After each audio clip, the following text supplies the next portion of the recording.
Joshua 90. Salut à toutes et à tous, c'est Joshua 90. Je sais pas si vous allez m'entendre correctement ou s'il faudra que je fasse un doublage parce que malheureusement j'ai un petit problème de connexion entre le câble de mon micro et mon appareil photo à connexion. Donc ici je vais parler en mode chill comme la dernière fois. Ok, vous trouvez un lien dans cette fiche. J'avoue que je suis encore au terrain foot, c'est le meilleur endroit pour observer le lever de soleil derrière moi. D'ailleurs, vous devez me voir contre-jour. Et là, vous devez plus voir le soleil. Et là, vous le revoyez.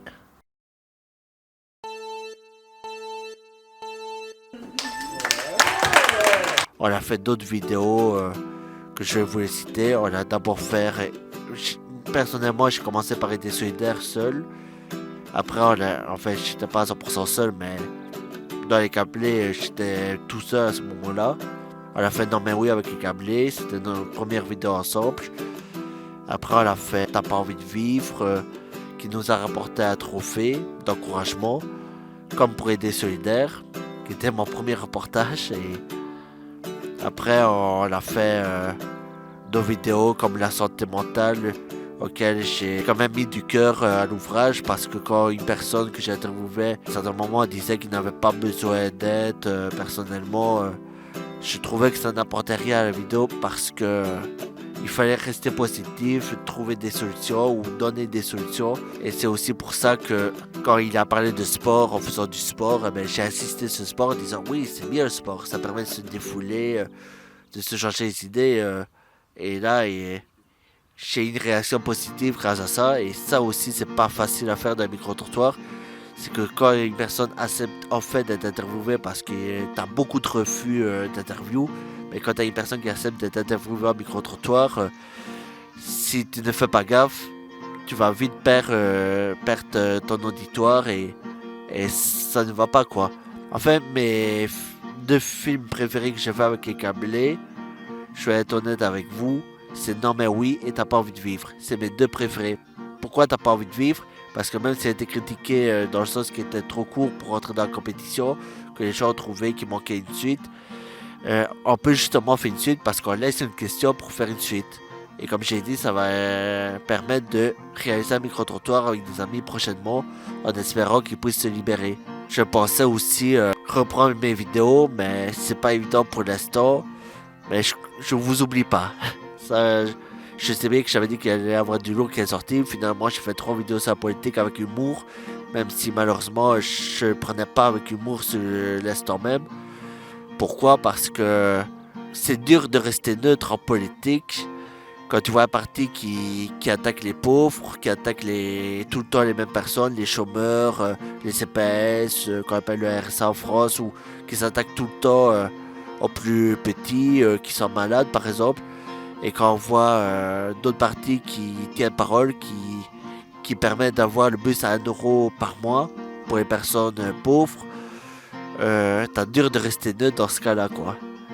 Personnellement, les partis qui attaquent tout le temps les pauvres, j'étais prêt à dire, mais vous savez que la RTBF, ils ont vu juste, ils ont dit que l'OCAM, je crois, ou l'OSCAM, je sais pas quoi, je sais plus le nom, ils ont dit que si on taxait les riches, on pourrait rapporter 20 milliards.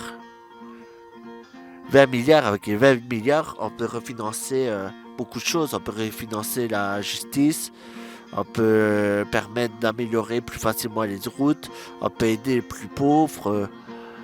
Bref, je suis censé être neutre en politique, mais c'est dur de rester neutre quand on voit tout ça. Parce que j'avoue que je ne suis pas même de juger un parti ou l'autre.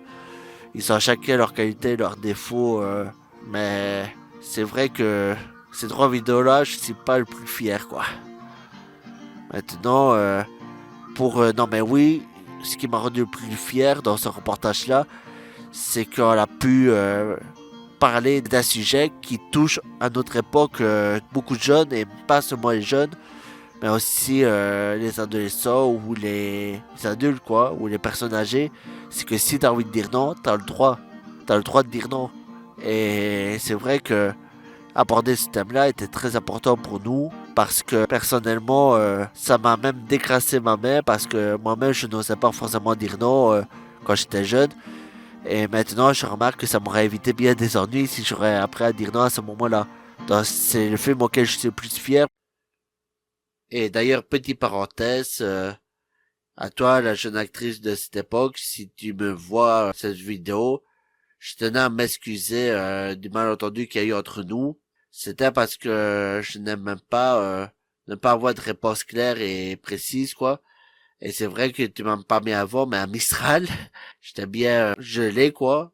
Mais personnellement, j'ai compris bien trop tard que t'avais changé de vie. Pour moi, tu seras toujours la jeune actrice qui est comme une petite sœur. Parenthèse terminée, parce que ça devient gênant. Maintenant, pour revenir avec Non mais oui, quand on a eu fini Non mais oui, on n'a pas eu... J'étais pas satisfait de la conclusion, mais c'était à cause du bug du micro à la fin. Mais sinon, à part ça, je trouvais ça génial d'avoir réussi à faire un reportage qui se tient de A à Z, qui accroche le public, et même une experte que je vais mettre l'info là, à côté de moi. Même cette experte-là, elle dit il faut aller le voir et je proposais même quand elle allait faire le tour des écoles, mon équipe et moi-même, pour discuter du question du non chez les jeunes. Et finalement, j'ai appris que les profs avaient demandé eux-mêmes de diffuser, de faire un ciné-débat. Et même si on n'a pas pu expliquer pourquoi on avait fait ça, dans quel but, et qu'est-ce qu'on en pensait réellement de la vidéo. Pas de la vidéo en elle-même, mais de ce qu'on a parlé comme sujet. Même si on n'a pas pu aller jusque-là, je suis déjà très très heureux d'avoir fait ce reportage-là qui est d'actualité, qui est un sujet fort, personnellement. Ça, c'est un plaisir d'avoir des chiens. Je sais pas si vous entendez des chiens aboyer, je pense pas. Mais j'entends des chiens aboyer, il y a un camionneur qui est passé, une voiture qui s'est stationnée. Bref, c'est les aléas du tournage dans la nature, quoi. Enfin, pas façon de parler dans les rues.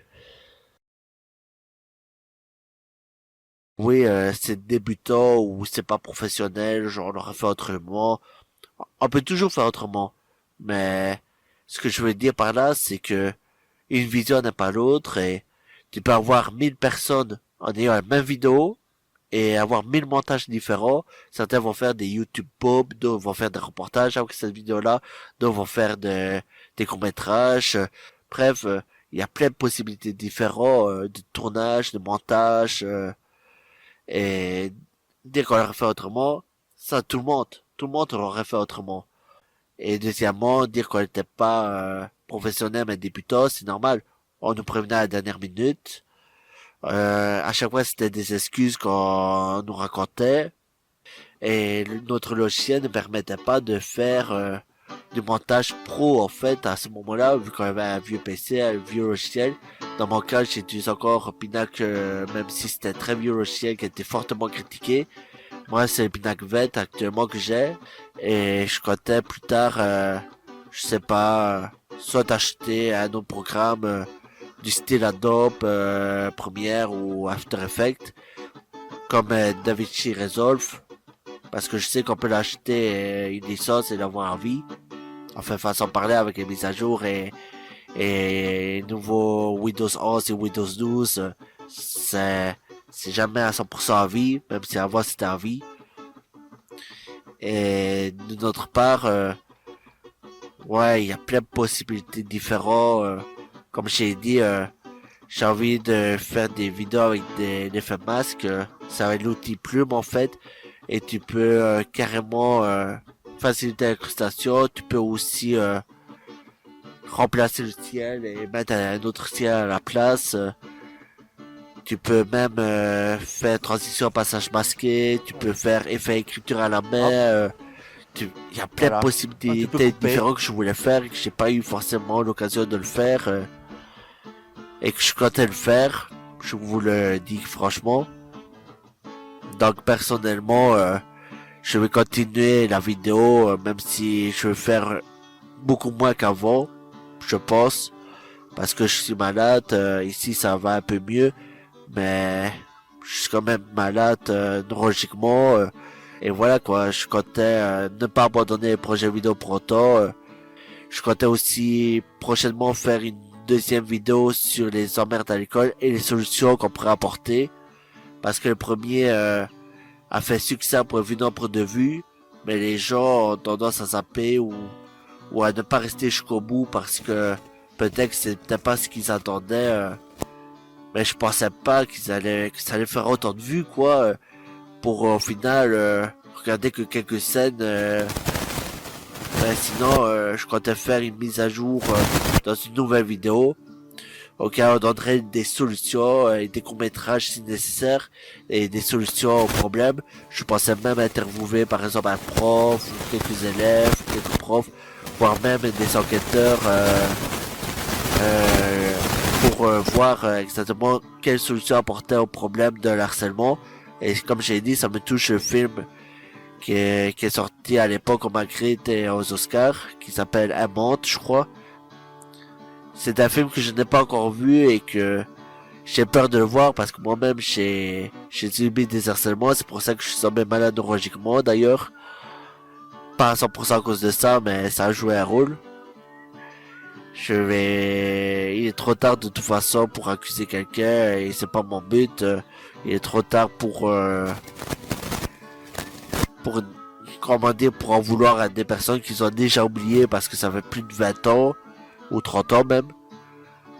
Et comme j'ai dit, il faut aller de l'avant, il faut avancer, en parler si tu as besoin d'en parler à quelqu'un de ce que tu subis à l'école ou de ce que tu subis dans la rue ou voire même dans la salle d'attente des médecins ou autre. N'hésite pas à en parler si tu as des difficultés, n'hésite pas à aller comment dire, n'hésite pas à aller vers les personnes qui peuvent t'aider, un psychologue ou tes proches de confiance bien sûr.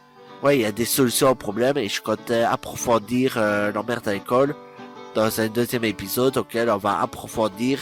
Je pensais pas au tout début revenir là-dessus, mais je pense que ça va vous toucher vu que le sujet intéresse les personnes en tout cas, vu que il y a eu beaucoup de personnes qui ont regardé la vidéo au début, donc je vois que ça touche ce sujet-là et je vais le faire vraiment dès que possible. J'écris le scénario et je le fais.